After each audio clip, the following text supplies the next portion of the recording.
여러분 안녕하세요. 1등급을 만드는 디테일 화학의 박주원입니다. 오늘은요. 정말 나름대로 공부를 하기는 하는데 성적이 오르지 않는 친구들을 위해 그 고민을 좀 들어주고 그리고 고민을 해결해보는 시간을 가져보도록 하겠습니다. 다음 여러 가지 상황을 같이 보면서 어떤 문제점이 있는 것인지 그리고 나도 혹시 저렇게 행동하고 있지는 않은지 좀 반성하고 판단해 보면서 이야기 더욱더 나눠보도록 할게요. 첫 번째 상황 같이 한번 살펴볼게요.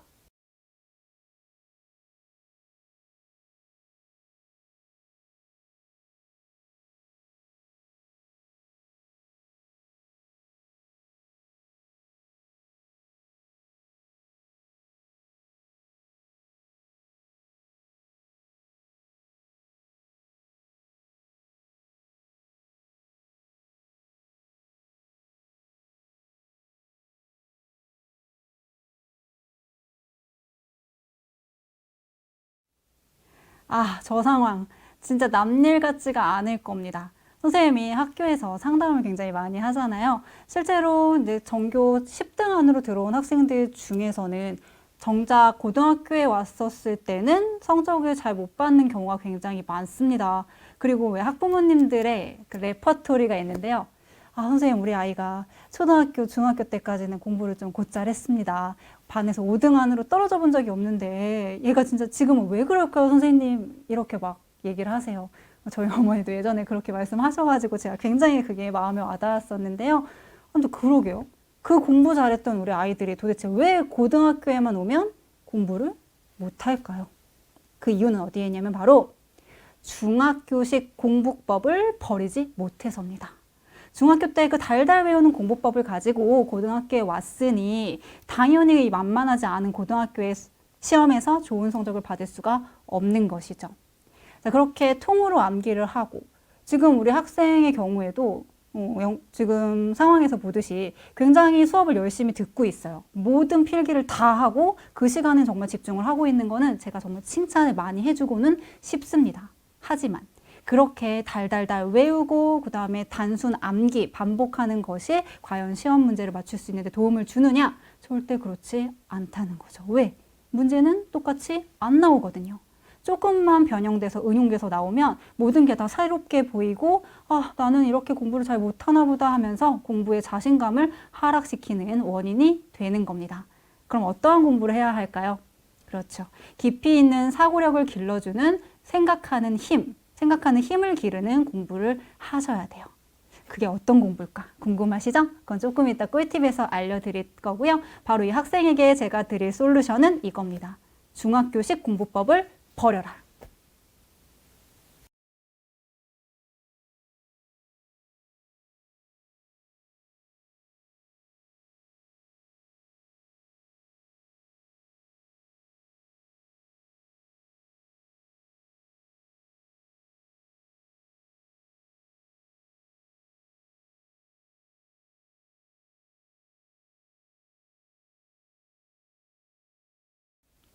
아이고야, 두 번째 친구, 이 상황이 어떻습니까? 선생님도 사실은 고등학교 때 이거 해봤어요. 고2 때 친구들끼리 누가 수학 문제 좀 많이 푸나 이게 경쟁이 붙어가지고 닥치는 대로 서점에 있는 책을 다 사가지고 막 풀고 쌓아놓고 나 공부 진짜 많이 했다 하면서 되게 뿌듯해 했었거든요. 여러분 과연 근데 이게 성적을 이렇게 올려주는데 역할을 했을까요? 그러지 않았어요. 어떻게 운 좋게 똑같은 문제 비슷한 유형의 문제 나왔어. 그러면 맞췄거든요. 근데 대부분의 문제들은 어떻게 나와요? 조금이라도 변형이 되고 응용이 돼서 다른 선택지로 나오게 되죠. 그래서 큰 도움을 받지 못했습니다. 게다가 개념이 제대로 잡히지도 않은 상태에서 문제를 푼다는 것은 정말 내가 문제에 대한 의미를 아는 것이 아니고 기계적으로 손이랑 머리만 바쁘게 움직이는 거예요. 문제에 대한 예의가 없다는 거죠. 여러분, 문제에 대한 예의라는 말 들어보셨나요? 문제에 대한 예의가 뭘까? 생각해봐. 문제에는 뭐가 있습니까? 반드시 출제자의 의도가 있죠. 발문에도 숨어 있고요. 정답에도 숨어 있고요. 하다못해 오답으로 나온 선택지에도 출제자의 의도가 숨어 있습니다. 우리가 문제를 푸는 이유는 바로 이거예요. 이 각각을 내가 스스로 재구성하고 분석을 할 수 있느냐 없느냐, 내가 어떠한 개념을 알고 있느냐 모르느냐를 바로 확인할 수 있는 것이 문제를 푸는 목적이라는 얘기입니다. 근데 내가 그냥 마냥 문제만 많이 풀었어. 많이 풀고 채점만 하고 끝냈어. 100번 양보해서 문제 풀고 오답 노트까지 베껴서 썼어. 여기까지가 끝나게 버리면 뭐예요? 내가 지금 그냥 맞았고 틀렸고 거기서 그냥 멈추는 것이 되겠죠. 이게 여러분의 성적을 올려줄까요? 절대 그렇지 않다는 겁니다. 모의고사나 수능 그리고 내신에서 좋은 성적을 받으려면 여러분 반드시 문제에 대한 예의, 문제에 대한 존재 이유를 아셔야 되는데요. 문제를 분석하고 스스로 선택지를 해석하고 변형하는 그런 연습을 많이 하셔야지만 그게 진짜 찐 공부법이 되는 것이고 여러분의 성적을 향상시켜 줄 것입니다. 이 문제에 대한 솔루션은 바로 이거예요. 개념이 잡힌 상태에서 공부를 한다라고 쳤을 때 문제를 풀 때는 문제의 출제도를 파악하고 선지를 낱낱이 분석해라.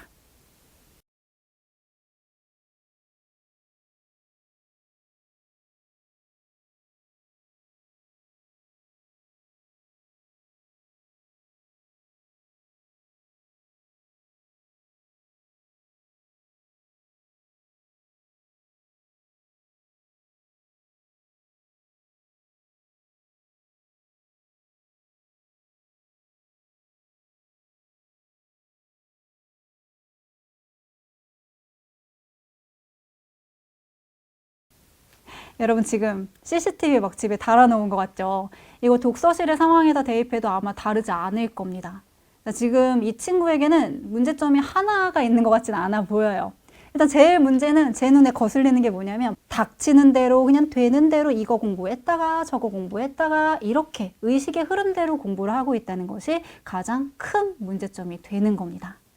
어떤 큰 계획이 없이 오늘은 뭐 국어랑 영어만 해야지, 오늘은 수능 특강 몇 페이지까지만 공부해야지 라고 하는 그런 작은 단위의 공부는요, 여러분 오히려 시간만 많이 잡아먹게 되고 실제 진짜 공부, 성적을 올려주는 공부가 되지 못합니다.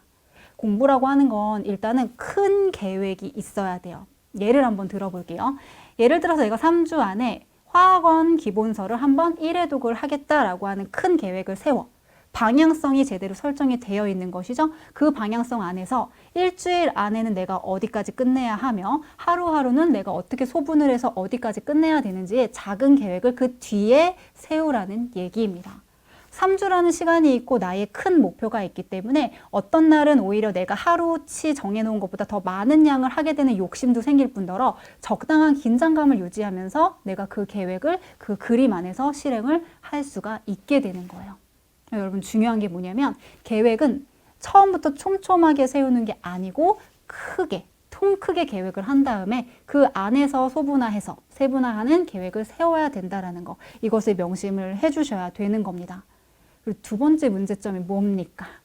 이거는 저도 좀 반성하게 되는데요. 할 일 좀 하다가 괜히 그냥 거실 한번 나가가지고 냉장고 문 열고 물 한번 먹고 다시 이게 방에 들어오죠. 그리고 조금 있다가 또 괜히 화장실 한번 갔다가 오고. 왜 그럴까요? 이거 역시 뚜렷한 큰 계획이 없기 때문입니다. 그냥 마냥 닥치는 대로 하니까 하루의 시간이 좀 길게만 느껴지고 내가 오늘은 좀 더 공부해볼까? 라고 하는 욕심이 없어지는 거예요. 긴장감이 없으니까 이리 갔다 저리 갔다 설렁설렁 공부를 하게 되는 것이죠. 그래서 선생님이 주는 솔루션은 뭐냐면 계획은 통 크게 그리고 공부의 방향성을 제대로 설정해라 라고 하는 것이 바로 솔루션이 될 것 같네요.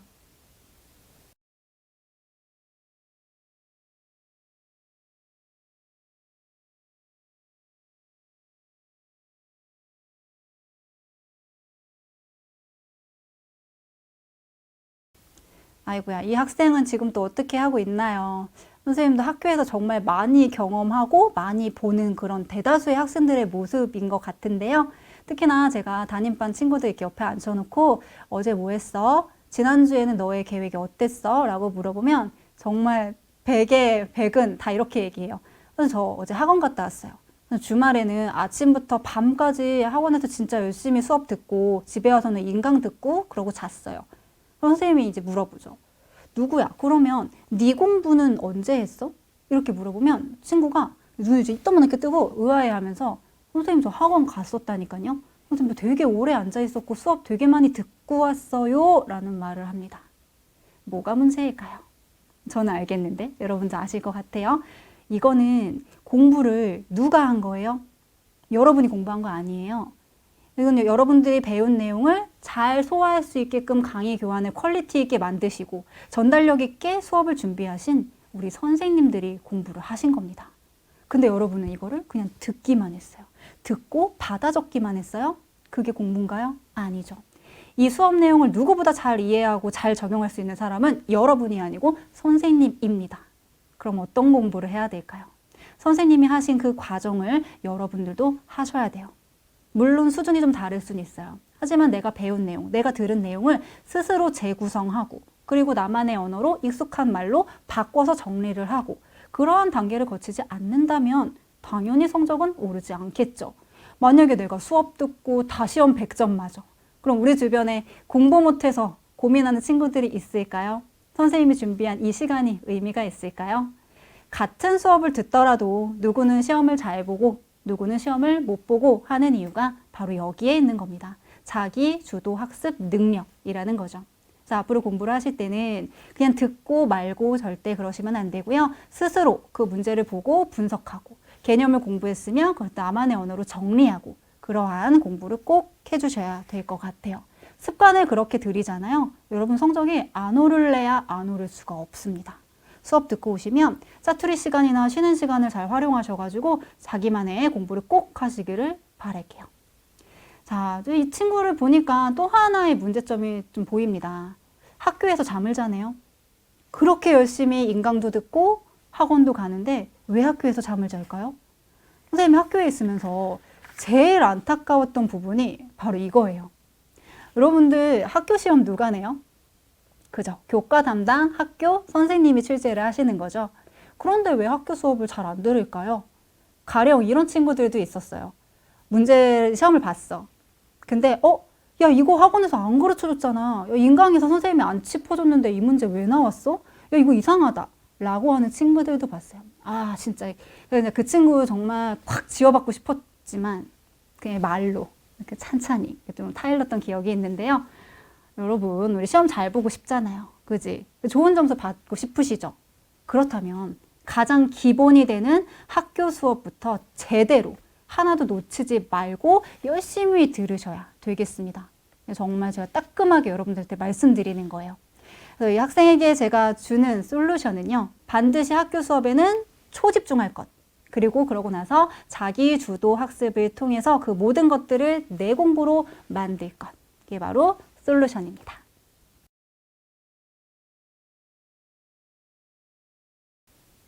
앞선 여러 사례들을 통해서 여러분들 어떠셨나요? 선생님이 주는 솔루션 아마 들으시면서 많이들 이해가 되셨을 거라고 생각을 합니다. 여기에 덧붙여서 제가 플러스 알파로 준비한 것이 있습니다. 무조건 성적으로는 찐 공부법. 뭐야? 꿀팁 대방출이었죠? 제가 공부를 정말 잘하게 되는 꿀팁을 지금부터 3가지 알려드리도록 할게요. 꿀팁 첫 번째. 사고력을 기르기 위한 고민하는 시간을 귀찮아하지 말 것. 여러분 성적 향상의 비밀, 수능 만점의 비밀은요. 바로 스스로 생각하는 힘, 바로 사고력에 있습니다. 근데 우리는 그 좀 시간을 들여서 스스로 고민하는 시간을 굉장히 아까워하고 귀찮아하는 게 사실이에요. 아닌 것 같죠? 여러분들 킬러 문항을 만났을 때 자기의 모습을 한번 생각해 봅시다. 어떻게 하시나요? 조금 어떻게 깨작깨작해요. 깨작깨작 하다가 해설지를 이렇게 열어보죠. 해설지를 보면 다 아는 것 같아. 다 알 것 같고. 그리고 이제 내가 오답노트에 한번 옮기고 나면 그냥 외워버리는 거예요. 읽다 보면 내가 아는 것 같고 이해된 것 같으니까 그렇게 공부를 마친다는 거죠. 그러나 그 외운 게 똑같이 문제에 나오는 경우를 본 적이 있으신가요? 절대 never 그러지 않습니다. 문제는요. 똑같이 암기해서 풀 수 있는 게 절대 나오지 않는다는 거예요. 그럼 내가 공부를 잘하려면 성적을 높이기 위해서는 도대체 어떻게 해야 하는가? 사고하는 힘, 고민하는 힘을 무조건 기르셔야 된다는 거죠. 제가 예를 한번 들어볼게요. 만약에 내신 수행평가에서 테니스 서브 2번 넘기는 게 수행평가 과제로 주어졌다라고 칩시다. 여러분 어떻게 하실 거예요? 그 수행평가 날까지 정말 죽도록 서브 연습만 하실 거예요. 그래서 그날이 됐어. 서브 2번을 완벽하게 해서 만점을 받았어요. 여러분 근데 이거는 그냥 수행평가에 내신 점수만 올려준 것이지 내가 그렇게 연습했다고 해서 테니스를 잘 치게 된다거나 혹은 운동 자체를 잘하게 되는 것이 된 건가요? 그렇지 않다는 거. 피지컬을 키워서 내가 테니스도 잘하고 운동도 잘하게 될 때까지 연습하는 것, 그게 바로 수능 공부라고 생각하시면 되고요. 서브만 2번 하려고 죽도록 공부하는 걸 내신 공부라고 생각하시면 돼요. 그럼 모의고사나 수능에서 좋은 점수 받으려면 어떻게 해야 될까? 그렇죠. 피지컬 자체를 키우셔야 된다는 겁니다. 여러분 앞으로 공부하실 때는 반드시 스스로 문제에 대한 출제자의 의도를 파악을 해보셔야 되고요. 그리고 스스로 문제를 분석하고 선택지를 하나하나 분석해서 이거는 왜 정답이고 이거는 왜 오답인지까지 가려내셔야 돼요. 시간이 걸려도 괜찮습니다. 그렇게 시간을 걸려서 내가 스스로 고민하고 해결한 것들은 잊어버리지도 않고요. 다른 어떠한 형태로 문제가 변형되어 나와도 다 적용이 가능하거든요. 그게 바로 여러분의 성적을 높여줄 첫 번째 꿀팁이 되는 겁니다.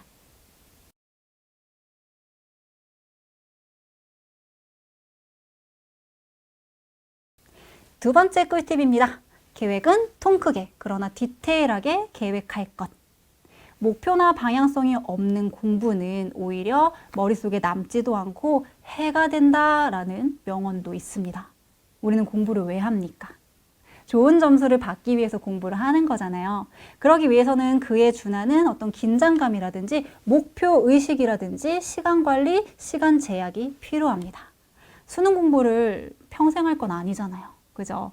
이렇게 하루하루 조금씩 수능 특강 조금, 오늘 뭐 영어랑 수학만, 오늘은 뭐 화학만 이렇게 하는 공부는요, 이 단편적으로 세우는 계획은 큰 도움이 되지 않습니다. 일단 이런 단편적인 계획을 세우기 전에 뭐부터 해야 된다? 큰 그림부터 그려주셔야 돼요. 큰 계획 안에서 조금씩 세분화를 시켜야 된다라는 겁니다. 3주 안에 내가 화학을 3단원을 끝낼 거야. 혹은 4단원을 끝낼 거야 라는 계획을 세웠으면 이제 일주일 단위, 하루하루 단위로 어디까지 내가 마스터를 해야 되고 기출 분석은 어디까지 끝내야 되는지를 결정을 지어야 된다는 거죠.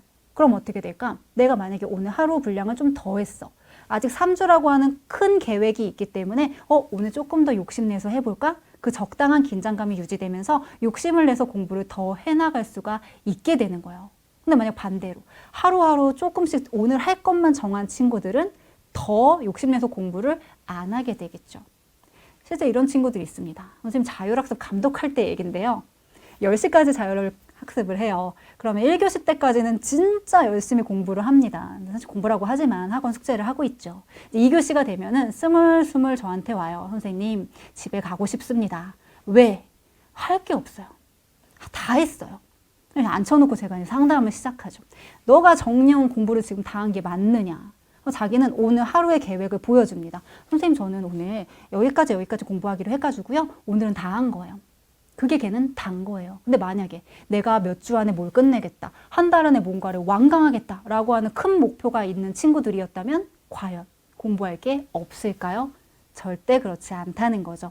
추가로 공부할 분량이 분명히 남아있을 것이고요. 다시 자리로 돌아가서 열심히 그 분량을 채우기 위해서 더 공부를 할 거라는 겁니다. 어떤 차이인지 아시겠어요? 계획을 세우는 건 좋아요. 하지만 계획은 언제나 통 크게 먼저 세우고 그런 다음에 방향성을 설정하면 그 안에서 세분화해서 작은 계획을 세워 나가야 된다. 그게 바로 두 번째 꿀팁이 되겠습니다.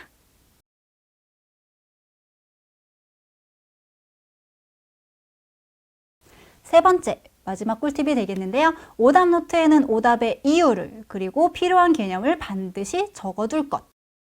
오답 노트를 만드는 이유는요. 오답을 확인하기 위함일까요? 아닙니다. 우리는 오답을 분석하기 위해서 오답 노트를 만들어요. 근데 이제 친구들 중에는 마치 막 책 편찬하듯이 색색까지 형형색색의 펜을 들고 예쁘게 오답 노트를 해설지를 보면서 막 집필을 하는 친구들이 굉장히 많습니다. 그러고 나서 어떻게 한 번 보면 다행이에요. 근데 이제 그거 쓰느라 이미 너무 지쳤고 그리고 해설지를 그대로 옮겼기 때문에 그냥 한 번 보고 외우면 그게 공부했다라고 착각을 많이들 합니다. 근데 그게 의미가 있을까요? 의미가 없죠. 손만 아파요. 그리고 볼펜이 아깝습니다. 여러분 그냥 시험지에다가 해도 돼요. 만들어도 돼요. 오답 노트를 따로 만드셔도 되지만 중요한 건 그 내용이죠. 내가 뭘 틀렸고 뭘 맞았는지 그것만 확인하기 위함이 절대 아니고요. 오답노트요 오려 붙였다고 쳐요. 거기에는 내가 그 문제를 왜 틀렸는지, 단순한 실수였는지, 어떤 개념이 생각이 안 났는지, 아예 어떤 개념을 통으로 몰랐는지, 알긴 알았는데 오개념을 가지고 있었는지 아닌지를 아주 구체적으로 적어 놓으셔야 된다는 겁니다. 만약 그거 안 적잖아요. 안 적고 그냥 틀렸네? 해설 그대로 옮겨 적어. 나중에 이만큼 오답 노트가 쌓여요.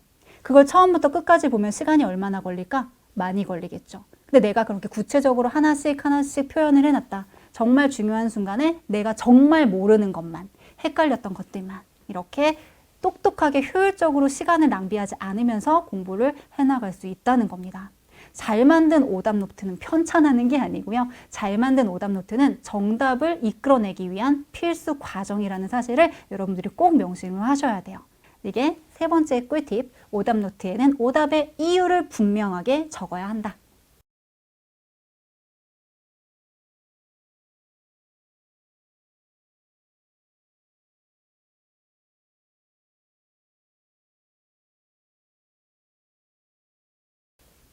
네, 지금까지 무조건 성적으로는 찐 공부법의 박주원이었습니다.